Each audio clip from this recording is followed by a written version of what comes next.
면접에서도 스피치 때문에 이런 테크닉 때문에 과소평가받는 일은 우리 인생면접 구독자분들에겐 없어야 합니다. 안녕하세요 여러분, 윤쌤입니다. 스튜디오가 좀 샤방샤방해지지 않았나요? 제가 연구소를 오픈하게 되었습니다 여러분. 예. 화상 수업도 좀 많이 하고 하다 보니까 여러분들과 좀 더 이렇게 좋은 환경에서 만나고 싶다라는 생각에 제가 스튜디오를 조금 꾸며서 작은 연구소를 오픈을 하게 됐어요. 상황이 좀 좋아지면 오프라인에서도 여러분들과 수업을 함께 진행을 좀 해보려고 해요. 그리고 또 한 가지는 우리 인생면접의 구독자 여러분들과 영상으로 좀 더 편하게 많이 만나려고 제가 이런 예쁜 꽃도 선물 받고 나무도 갖다 놓고 조명도 좀 많이 설치하고 해서 여러분들과 조금 더 좋은 퀄리티로 만날 수 있도록 제가 좋은 환경을 계속 꾸며보도록 할게요.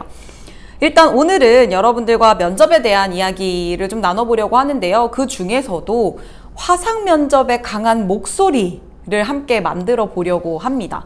화상 면접에 강한 목소리가 뭐냐? 일단 면접이라고 하면 여러분들의 생각과 여태까지 준비해 왔던 이 모든 역량을 면접장에 가셔서 내 생각을 말로 전달해서 면접관을 설득하는 과정을 가지는 것이 면접이잖아요. 그런데 요즘에는 여러 가지 상황들로 인해서 비대면 면접으로 굉장히 많이 전환되고 있는 추세이죠. 화상으로 면접을 보는 기업들이 굉장히 늘어나고 있어요. 그러면 우리 취준생분들이 한 가지 더 마음의 짐을 얻으신 것 같더라고요. 왜냐하면 그냥 면접장에 가서 이야기를 하게 되면 어떤 상황이라든지 그리고 내가 하는 이런 제스처라든지 표정 이런 것들이 굉장히 잘 전달되잖아요. 이 현장의 분위기 같은 것들이. 그래서 의사소통이 좀 잘 되는 편이었는데 화상 면접을 켜놓고 보니까 그냥 면접관을 대면에서 만나도 지금 너무 어색해서 어쩔 줄 모르겠는데 뭔가 앵글, 카메라 앵글만 쳐다보고 노트북과 내가 앉은 상태에서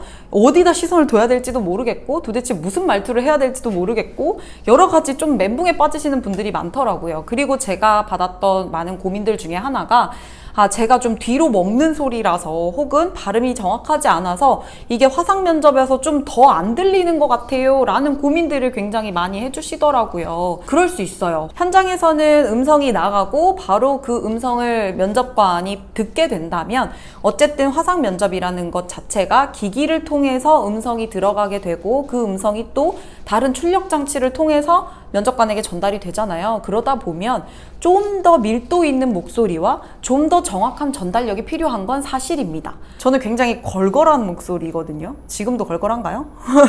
저는 전공을 성우를 전공했었거든요. 그러다 보니까 꾸준히 보이스 트레이닝을 하고 하다 보니 내가 목소리에서 말하는 길을 찾게 되더라고요. 소리 길을. 그러면서 저는 조금씩 음성이 좀 안정되어 갔던 케이스라서 여러분들도 충분히 훈련을 하시면 듣기 좋은 목소리, 전달력 있는 목소리까지는 만드실 수가 있을 것 같아요.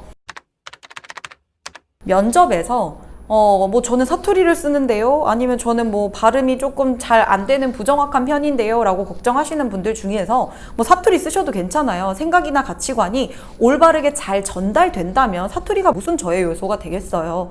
그리고 발음이 시옷 발음이 조금 세지만 나는 진정성 있게 의사 전달하는 데 문제가 없다라고 한다면 거기에 너무 얽매이시거나 컴플렉스를 가지실 필요는 저는 없다고 생각을 해요. 다만 내가 내 생각과 가치관과 역량을 표현하는 데 있어서 어떤 전달력, 너무 작은 목소리라든지 아니면 너무 부정확한 발음이라든지 웅얼거리는 습관이라든지 이런 것들 때문에 내 역량과 내 어떤 생각이 전달됨에 있어서 방해 요소가 된다거나 저해 요소가 된다거나 또는 이것 때문에 과소평가 받는다거나 라고 한다면 반드시 개선이 필요한 부분이다 라고 볼 수가 있겠죠. 그래서 여러분들께 오늘은 화상 면접에 강한 목소리를 트레이닝을 하는 방법을 좀 말씀드리려고 해요. 그러면 어떻게 트레이닝 하는지 한번 말씀드리도록 할게요. 일단 화상 면접에 강한 목소리를 만들기 위해서는 여러분들이 유념해 주셔야 될 부분은 크게 낸다고 해서 잘 들어가는 게 아니라는 점. 밀도가 중요하다고 생각을 합니다. 그래서 짱짱한 소리를 만드는 것에 여러분들이 좀 고민을 해보셔야 될 것 같아요. 그냥 무조건 뭐 크게 해서 안녕하십니까, 저는 뭐 어디에 지원하는 누구입니다 막 이렇게 한다고 해서 이게 전달이 잘 되는 건 아니거든요. 적당한 음성, 적당한 볼륨, 그리고 적당한 밀도, 이것이 갖춰져야 잘 전달을 할 수가 있어요. 그러면 인위적으로 목소리를 내시려고 할 필요는 없다는 점, 그냥 몇 가지만 신경 써주시면 돼요. 제가 한번 같이 해볼게요. 자, 일단 허리를 펴주시는 게 중요합니다. 자세가 제일 중요하겠죠? 왜냐하면 발은 어쨌든 목소리를 통해서 이 목의 성대를 통해서 소리가 나온다라고 했을 때 여러분들이 성대가 좀 구겨지거나 아니면 뭔가 몸이 움츠러들거나 하면 소리가 제대로 된 소리가 나올 수가 없어요. 그래서 여러분들이 일단 연습을 하실 때 어깨를 좀 풀어주시는 게 좋고, 또 한 가지는 어깨가 안 펴지시는 분들이 있더라고요. 저도 그랬어요. 어깨 말려 있어가지고. 그래서 이걸 어깨를 쫙 펴주시고, 뒤에 보시면 견갑골이 있으시잖아요. 이 견갑골이 평평해져야지 어깨가 펴졌다라고 생각을 하시면 될 것 같아요. 그러면 의외로 내가 견갑골이 안 펴지시는 분들이 있거든요. 그러면 벽에 붙어서라든지 이 견갑골을 펴주시는 연습을 해주셔야 기본적으로 소리통이 좋아야 좋은 소리가 나간다 라고 말씀을 드릴 수가 있겠습니다. 일단 어깨를 딱 펴주신 다음에 코로 천천히 숨을 들이마실 건데요. 하나, 둘, 셋 하면서 코로 들이마실 거예요. 자, 이때 주의하셔야 될 점이 뭐냐면 어깨가 하면서 흉식 아닙니다. 어깨는 떨어져요. 그리고 가슴 올라오지 않습니다. 그리고 이 상태에서 하고 배로만 숨을 꽉 넣어주세요. 한번 해볼까요? 코로 3초 들이마실 거예요. 어깨 잠그시고 숨 들이마실게요. 시작! 코로 하나, 둘, 셋. 이때 어깨 떼지 않아요. 가슴 떼지 않습니다. 그리고 배만 하나, 둘, 셋 이렇게 나와주게. 좋습니다. 한 번 더 해볼게요. 코로 들이마십니다. 3초. 하나, 둘, 셋. 좋아요. 자, 이제 홀드. 멈춥니다. 숨을 잠궈주세요. 그리고 난 다음에 어떻게 하냐면 배에 어쨌든 배가 올챙이 배처럼 빵빵해지셨을 거잖아요. 그리고 이 빵빵해진 배를 꽉 잠근다고 생각을 해주세요. 그리고 이 공기를 꽉 압착해서 아랫배로 보낸다는 생각으로 공기를 쭉 압축해서 아랫배에 저장을 해주세요. 그리고 내 아랫배를 퉁퉁 눌러봤을 때 딱딱하다, 돌처럼 딱딱하다라는 느낌이 들 정도로 아랫배에 힘을 주시면 됩니다. 그리고 나서 엉덩이에도 힘을 한번 딱 줘주세요. 잠궈주는 거죠. 자, 이 상태에서 원고 연습을 할 건데 제가 원고를 준비했습니다. 제가 한번 보여드릴게요. 일단 그냥 편안하게 제가 앉은 상태에서 원래 저대로 한번 읽어볼게요. 제 목소리대로. 다소 놀라실 수 있습니다. 좀 편안하게 읽어볼게요. 음성은 사람을 사람답게 해주는 보물입니다. 아이가 엄마의 목소리를 1분만 들어도 뇌가 발달한다는 연구 결과도 있습니다. 사람의 인상도 목소리가 좌우합니다. 이와 관계 있는 것으로 메라비안의 법칙이 있죠. 당황하셨나요? 이게 원래 제가 진짜 힘 빼고 낸 제 리얼 목소리입니다. 좀 무서우시지 않나요? 자, 일단 제가 방송용 목소리 그리고 전달력 있는 목소리 한번 만들어 볼게요. 소리가 배에서 올라오는 것이 아니라 꼬리뼈에서 올라온다고 생각해 주시면 돼요. 한번 해볼게요. 음성은 사람을 사람답게 해주는 보물입니다. 아이가 엄마의 목소리를 1분만 들어도 뇌가 발달한다는 연구 결과도 있습니다. 음성은 사람을 사람답게 해주는 보물입니다. 음성은 사람을 사람답게 해주는 보물입니다. 여러분들도 조금만 힘주시고 아랫배에 힘주시고 연습을 한번 해봐 주실게요. 제가 이 텍스트는 연습하실 수 있는 텍스트는 더보기란에 제가 적어두도록 하겠습니다. 그래서 기왕이면 화면에 띄워두시거나 핸드폰으로 보시면서 하시는 게 좋을 것 같아요. 한번 더 해볼게요. 숨 들이마시고 아랫배 힘주고 꽉 눌러서 처음엔 잘 안 될 거예요. 그런데 대신에 내가 아랫배에는 퉁퉁 튕겨지고 있는지 체크를 좀 해주시고, 음성은 사람을 사람답게 해주는 보물입니다. 이때 앞으로 던져주시는 거예요, 소리를.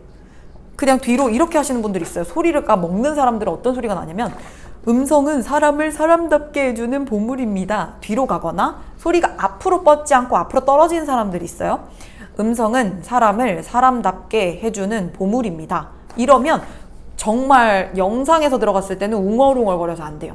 직선으로 뻗는 소리를 해주셔야 되는데 뭐 우리가 아나운서 시험 보는 건 아니잖아요. 그냥 이렇게까지 뭐 아나운서처럼 말씀하실 필요는 없지만 전달력 있는 밀도 있는 목소리를 만들어 보자는 거죠. 힘있게. 그래서 힘있는 목소리를 만들기 위해서 최대치로 아나운서처럼 연습을 하시고 그리고 내 목소리를 찾아 내려오시는 것이 훨씬 더 좋아요. 숨 들이마시고 코로 들이마신 다음에 반드시 녹음을 해보세요.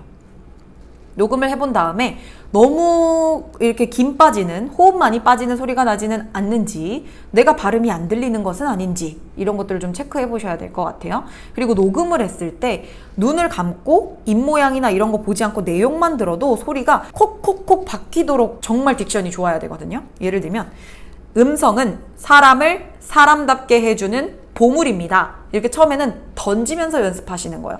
그리고 발음은 조금 이질적이더라도 입 모양을 크게 해서 연습을 해주시는 게 좋아요. 그래서 예를 들면 음성은 사람을 사람답게 해주는 보물입니다. 처음에는 이렇게 연습을 하시는 거죠. 입 크게. 아이가 엄마의 목소리를 1분만 들어도 던지듯이 뇌가 발달한다는 연구 결과도 있습니다. 이렇게 연습을 해주시는 거예요. 그리고 난 다음에 이렇게 트레이닝을 좀 하시고 나 이제 소리길 알 것 같아 라고 하면 안녕하세요. 저는 윤스피치에 지원하는 지원자 윤소윤입니다 라고 이야기할 수 있도록, 그리고 자기 얘기를 하더라도 온전히 목소리 잘 내서 전달력 있게 전달을 하는 것만으로도 준비된 지원자처럼 보이고, 그리고 자신감 있어 보이고, 이런 태도적인 부분들, 바깥으로 나타내는 목소리가 주는 이미지 같은 것들 영향 무시할 수가 없습니다. 그래서 여러분들은 이렇게 무조건 크게 내는 소리보다는 화상 면접에서는 밀도 있는 소리가 중요하다라는 점 기억하시면서, 장담컨대 일주일만 매일 30분 이상씩 연습해보세요. 변하실 거예요, 반드시 목소리가. 그래서 제일 좋은 건 그냥 읽기만 하는 것이 아니라 여러분들이 녹음해보고 들어보고 이런 소리도 내보고, 녹음해보고 들어보고 이런 소리도 내보고, 그리고 제가 했던 것과 비교해보고 하시면서 시행착오를 겪으시면 여러분들이 굉장히 호소력 짙은 목소리를 가지게 되실 수도 있다라고 생각을 합니다. 그래서 전달력 부분 잘 챙겨서 면접에서도 스피치 때문에, 이런 테크닉 때문에 과소평가받는 일은 우리 인생면접 구독자분들에겐 없어야 합니다. 궁금한 점은 댓글 남겨주시고, 오늘도 구독과 좋아요 부탁드리면서 합격까지 윤쌤이 함께 할게요. 다음 영상에서 만나요. 안녕!